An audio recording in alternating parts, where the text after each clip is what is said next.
cemetery here? Oh, it's one of the biggest one. It's the one in the south, so if you are in the south, this is where you want to be buried. Very typical cemetery, very big one. Hey, sir. Ok, și am ajuns la cimitirul unde Pablo Escobar este îngropat. Carlos, ghidul nostru, ne va arăta acum mormântul, cât și pe al lui Griselda.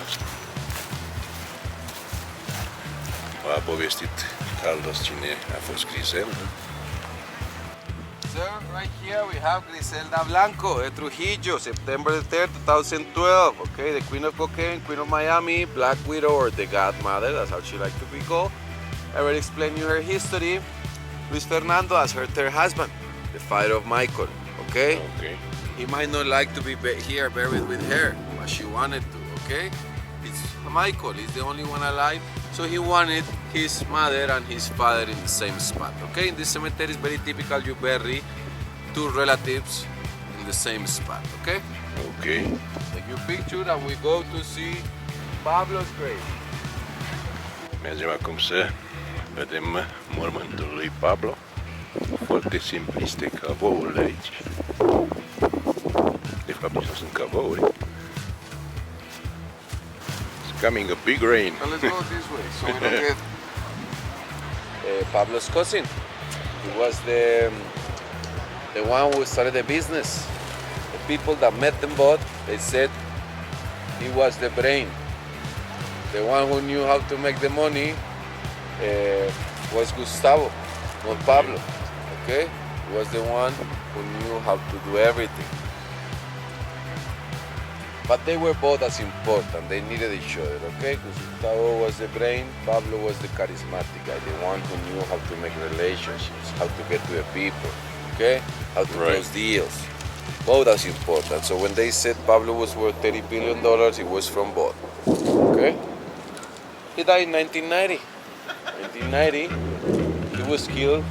That's when Pablo's empire started going down, okay? Because he was the brain. You look online, they said the police killed him, but reality was the Cali cartel who killed him. Pablo and Gustavo, they used to like girls underage, 13, 14-year-old girls. One of these girls was sent by the Cali cartel. She was the one who let them know where they were, and that's how they got to Gustavo. Okay? He's buried with Gustavo Jr., Gustavo's son. Okay. He died the same day as Pablo. You see, December the 2nd, 1993. There is Pablo. He was killed by the Pepes. You know the Pepes? Pepes was a group made after Pablo escaped the jail, made by the Cali cartel and some members of Medellin cartel. They got together. They were the ones who put Pablo into a corner. They were the ones who knew Pablo's places, Pablo people. They were killing anyone related with Pablo. So he was killed by the Pepes the same day, couple hours before, in the same area. So people in this city said that was not a coincidence, that that's the same that happened to Pablo. They went after him and they went after Pablo. That's one of the versions. It's going to be 3 different versions. The other 2, I'll let you know in the next stop. Okay? So Luis, Pablo's cousin, brother of Gustavo, nothing to do in the business, but he was killed by the Pepes in 1993. And then Alexandra is Gustavo's daughter.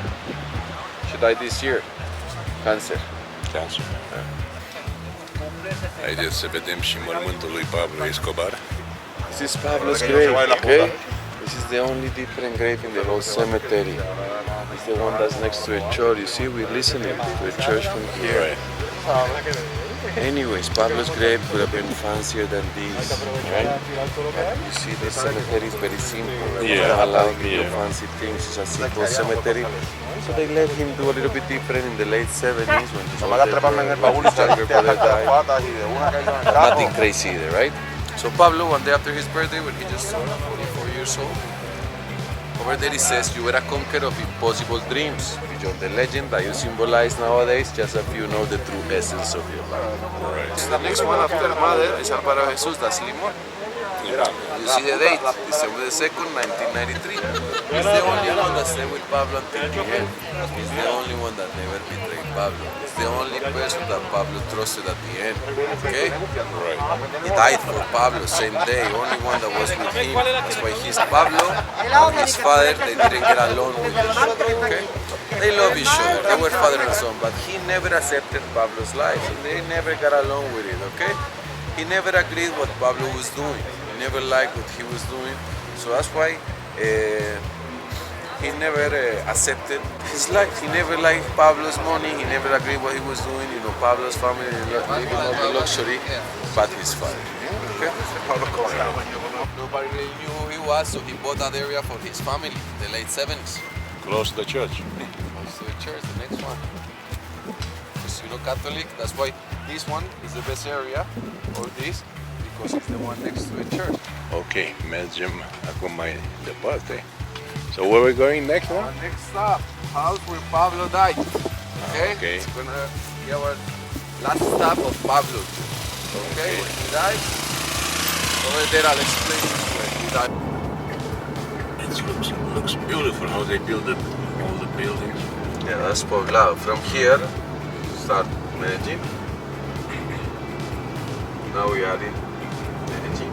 Beautiful view. Yeah, it's nice. When I came from the airport, there's a huge tunnel. I say we drove 8 about kilometers. 8 kilometers, yeah. Because we drove about I don't know. 8 years to being built. Now it's beautiful. It's nice.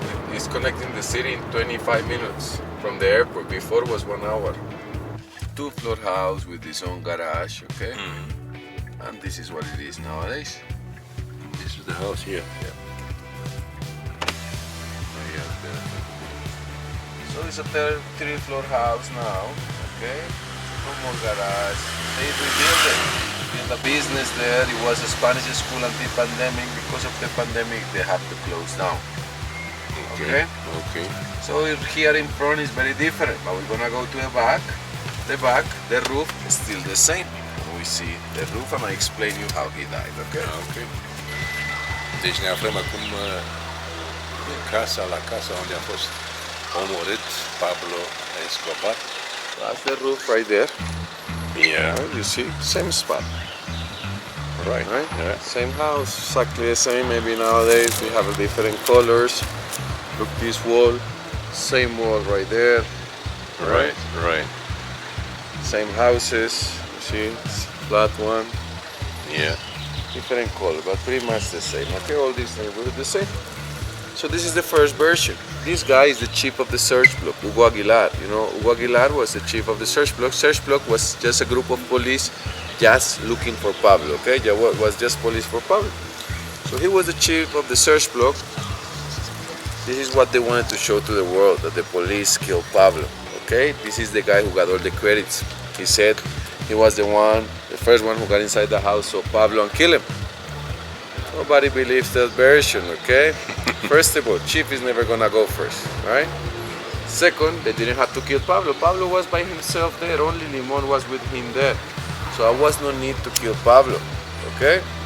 So that's why nobody believes that version. The second version is the one that I just told you about the Pepes.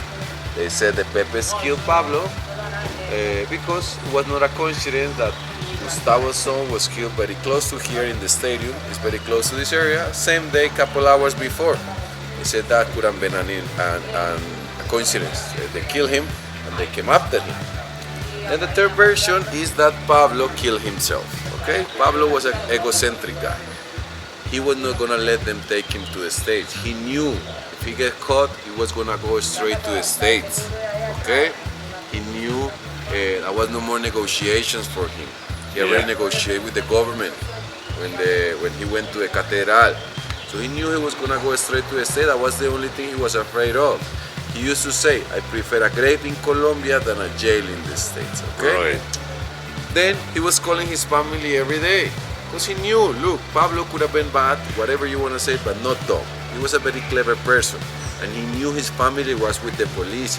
And he knew they were tracking his calls. But he was calling them every single day. Because he knew he was done. Everybody was looking for him, his own people, anyone, everyone.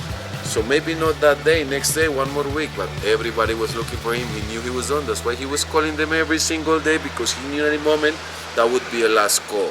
That would be the last time he heard them. Okay? And then the family, his family said they never believed in the autopsy government gave them, because they said the way the bullet was on his face was impossible somebody could have done it. Okay? For me, I would say it was either way. The police, government who got here first tried to capture him, he killed himself, or the Pepes got here first, tried to capture him, and he killed himself. Because 3 shots for a guy like Pablo is a really easy way to die. You know, if the Pepes would have got here, they would have liked to capture him to get information about money, about roots, or just to torture him. He killed entire families. So that was 3 shots for a guy like Pablo, really easy way to die. Okay? The gray bricks are right here. Where the gray bricks are. He tried to escape. He got a gun. Of course, that's why he got 3 shots. 1 shot in the leg, 1 shot in the chest, and when he saw was no way out, boom, killed himself. Make sense? Right. Yeah. For me that makes sense. I like to tell 3 different versions, because I was not here anyways, but for me that makes sense. Ok, acum vom lua acest cable car și vom merge până sus în favela columbiană. Să vedem ce ne arată Carlos și acolo. Haideți să mergem.